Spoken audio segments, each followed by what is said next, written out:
Viewers अस्सलाम वालेकुम, कैसे हैं आप सब लोग। उम्मीद है कि आप सब खैरियत से होंगे, फिट फाट होंगे। आज इस वीडियो का टॉपिक जो है वो पैरोट्स की जो मेन चीज़ होती है उनकी चोंच, ठीक है, उनके चोंच के बारे में है और उनके नाखून के बारे में। अक्सर आपने देखा होगा, आपके पास पैरोट्स है रखे हुए हैं तो अक्सर ये आपने देखा होगा या किसी के पास आपने देखा होगा कि उनकी चोंच जो है वो बड़ी हो जाती है, बढ़ जाती है, ठीक है, और वो ना सही तरीके से खा सकते हैं और ना जो है खिला सकते हैं। मतलब अगर मादी है, मादी की चोंच बढ़ गई है तो उसका सीन ऐसा होगा कि मादी के अगर बच्चे हैं तो बच्चों को वो खिला भी नहीं सकेगी और बच्चे जो है उसके मर जाएंगे, ठीक है। तो ये तरीका होता है। तो मतलब बड़ा मसला होता है। अगर नर की चोंच बड़ी है तो दाना चेंज नहीं कर सकता, बच्चों को नहीं खिला सकता, ठीक है, वो खुद भी बड़ी मुश्किल से खा रहा होता है। तो इसमें इस तरीके से ये हो जाता है। तो मतलब उसका एक इलाज है, ठीक है, अगर वो प्रॉपर तरीके से आपको पता हो उसका इलाज। तो इस तरीके जब मैंने शुरू में पैरोट्स रखे थे, ठीक है, शुरू में मैंने वो तकरीबन 2007 की बात है, 2007 की बात है कि मैंने 2 जोड़े रखे थे और 2 जोड़ों में जब मैं लेकर आया था मार्केट से तो एक मादी मुझे मिली थी जिसकी चोंच पहले से बढ़ी हुई थी। मुझे खैर पता ही नहीं था उस वक्त कि चोंच बड़ी होती है, क्या होता है, कैसी चोंच होती है। तो उस मादी ने मेरे पास 2 दफ़ा बच्चे दिए। बच्चे उसने अंडों में से बच्चे निकले, लेकिन क्या होता था कि 2 दिन के बाद बच्चे मर जाते थे। और जब बच्चे मरते थे तो उनके मतलब जो जहाँ पे दाना होता है, पोटा जो होता है उनका, वो बिल्कुल खाली होता था और बच्चे मर जाते थे। इसकी वजह यह होती है कि जब बच्चे छोटे छोटे होते हैं, अंडों में से निकलते हैं, तो उनको फर्स्टली जो है शुरू में मादी खिलाती है, नर नहीं खिलाता उनको। तो मादी ने उनको खिलाया नहीं क्योंकि उसकी चोंच इतनी बड़ी हुई थी और कैसे खिला सकती थी। तो इसकी वजह से जो है उसके बच्चे जो है वो मर गए थे। तो 2 दफ़ा मेरा नुकसान हुआ। उसके बाद जो है फिर मुझे अंदाज़ा हुआ कि यार इसकी चोंच जो है वो दूसरे पैरोट्स की चोंच से बिल्कुल मुख्तलिफ है, मतलब ज़्यादा बढ़ी हुई है, बड़ी चोंच है। तो फिर मुझे उस वक्त पता नहीं था कि चोंच काटी जाती है, क्या किया जाता है, कैसे किया जाता है। तो फिर मैंने क्या किया कि उस पेयर को ही बेच दिया।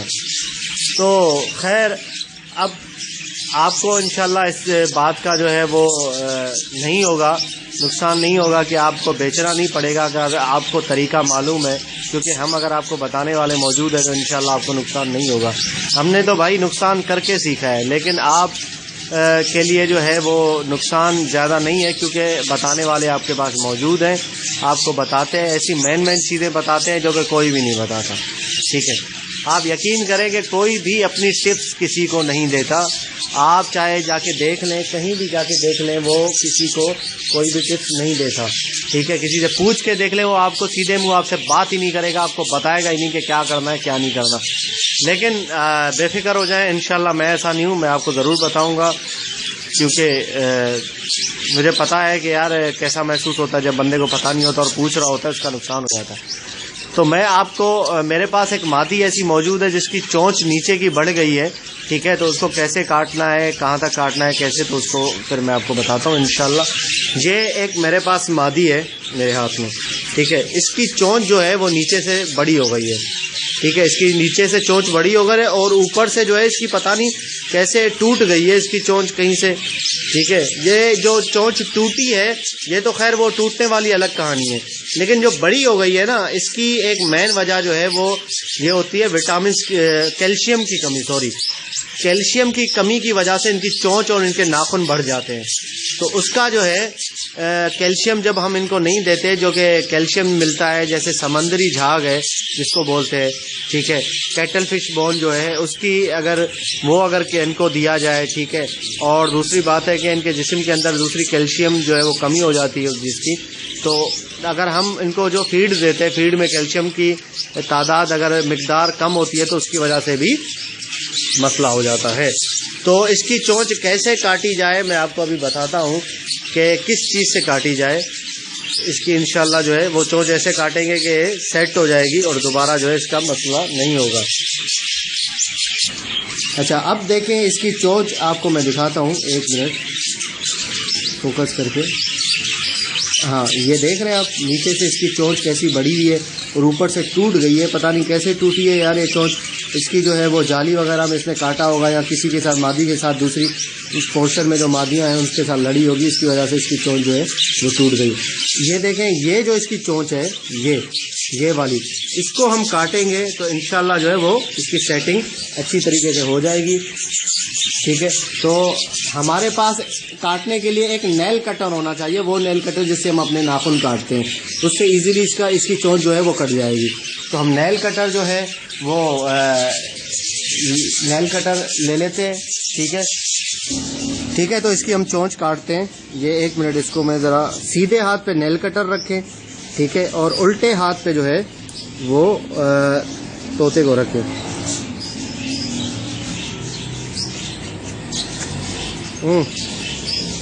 چلیں، اسی طریقے سے پکڑنا ہے جس طریقے سے میں نے آپ کو پکڑنے کا اس کا طریقہ بتایا تھا، جس طریقے سے پکڑنا ہے۔ آرام سے کاٹیے گا، ایسی نہیں اس کی زبان کٹ جائے۔ دیکھیں، یہ جو ہے اس کی چونچ یہاں سے آپ نے جو ہے یہاں سے تھوڑی سی بڑی ہے، جو اس کا بڑا ہوا حصہ ہے اس کو آپ کاٹیں، ٹھیک ہے۔ نیچے کے حصے کو مت کاٹیے گا، جہاں پہ اس کی خون کی روانی ہوتی ہے وہاں کے حصے کو آپ نہیں کاٹیں۔ آپ نے جب کاٹ دی تو اس کو تھوڑا سا اس طریقے سے کر دیں جیسے اس کی چونچ تھی، تھوڑا سا نوکیلا کر دیں تاکہ جو ہے اس کو چیزیں پکڑنے میں اور اس کو جو ہے ہر چیز میں آسانی ہو انشاءاللہ۔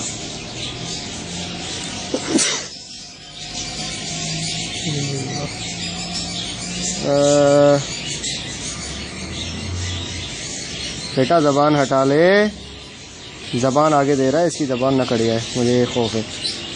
بالکل آپ نے ایزیلی ہو کے جو ہے یہ کاٹنا ہے، ورنہ اگر خدا نہ خواستہ تھوڑا سا ٹک لگ گیا نا اس کی زبان پہ تو طوطی بیچاری جو ہے جان سے جا سکتی ہے، ٹھیک ہے۔ اس کی چونچ جو ہے وہ سیٹ ہو گئی ہے۔ اب یہ اس کی چونچ پہلے طرح کی ہو گئی ہے،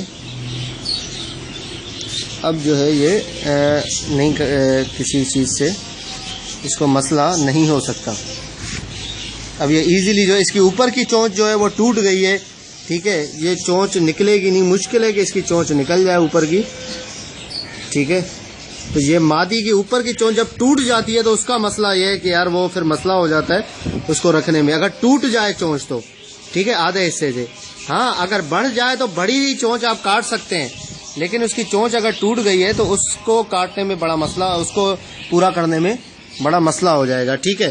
تو اس لیے جو ہے آپ ایسا کریں کہ اس کی جب چونچ ٹوٹ جائے بیچ میں سے تو اس مادی کو جو ہے رکھنا بیوقوفی ہو جائے گی، اس کو بیچنا پڑے گا، کیونکہ اس کی آپ یہاں سے چونچ دیکھیں، یہاں سے چونچ جو ہے اس کی ٹوٹ گئی ہے، ٹھیک ہے۔ یہاں سے جب چونچ اس کی ٹوٹ گئی ہے تو یار یہ صحیح طریقے سے کھا تو رہی ہے، اس کے یہاں پہ دیکھیں پوٹے میں بہت سارا دانہ ہے، پھولا ہوا ہے، دانا وانا ہے، کھا رہی ہے، لیکن یہ مادی ہے۔ اگر نر ہوتا تو اس کا خیر اتنا مسئلہ نہیں تھا، کیونکہ مادی ہے، بچے دے گی تو بچوں کو اس کو کھلانا پڑے گا، اور صحیح طریقے سے اگر نہیں کھلا سکتی تو اس کو مسئلہ ہو جائے گا، ٹھیک ہے۔ تو یہ مادی مجھے نکالنا پڑے گا۔ ایسے ہی اگر ناخن بھی بڑے ہوں، اس کا ناخن تو بڑا نہیں ہے خیر اتنا زیادہ، اگر ناخن بھی بڑے ہوں تو ناخن کو بھی آپ اس طریقے سے کاٹ سکتے ہیں، ٹھیک ہے۔ اس کے ناخن جو ہے زیادہ بڑے ناخن ہے تو اس کو کاٹ دیں اور تھوڑا سا نوکیلا بنا دیں ناخن کو، تاکہ جو ہے وہ سیٹ رہے۔ تو انشاءاللہ آپ کو چیز سمجھ میں آ گئی ہوگی کہ کس طریقے سے نیل اور چونچ دونوں کس طریقے سے کاٹتے ہیں اور کیسے کاٹتے ہیں۔ دیکھیں نیل کٹر ہے سمپل سا، جو کہ ناخن کاٹتے ہیں ہم لوگ، وہ والا نیل کٹر ہے، تو آپ اس سے آرام سے کاٹ سکتے ہیں خود پکڑ کے۔ الٹے ہاتھ میں جو ہے وہ طوطے کو رکھے، سیدھے ہاتھ سے کاٹے، کیونکہ الٹا ہاتھ جو ہے وہ تھوڑا کام کرتے ہوئے کانپ جاتا ہے، کیونکہ یہ سینسیٹیو کام ہے۔ سینسیٹیو کام میں اگر تھوڑی سی اونچ نیچ ہو گئی، اس کی زبان آ گئی یا اس کا چونچ کا اوپر کا حصہ آ گیا تو سارا خون نکلنا شروع ہو جائے گا، اور مادی یا جو بھی آپ کے پاس طوطا ہوگا، نر مادی جو بھی ہے، وہ خیر اس کی جو ہے مسئلہ ہو جائے گا، اس کے لیے وہ مر بھی سکتا ہے۔ تو انشاءاللہ آپ کو چیز سمجھ میں آ گئی ہوگی۔ ملتے ہیں نیکسٹ ویڈیو میں، تب تک کے لیے فی امان اللہ۔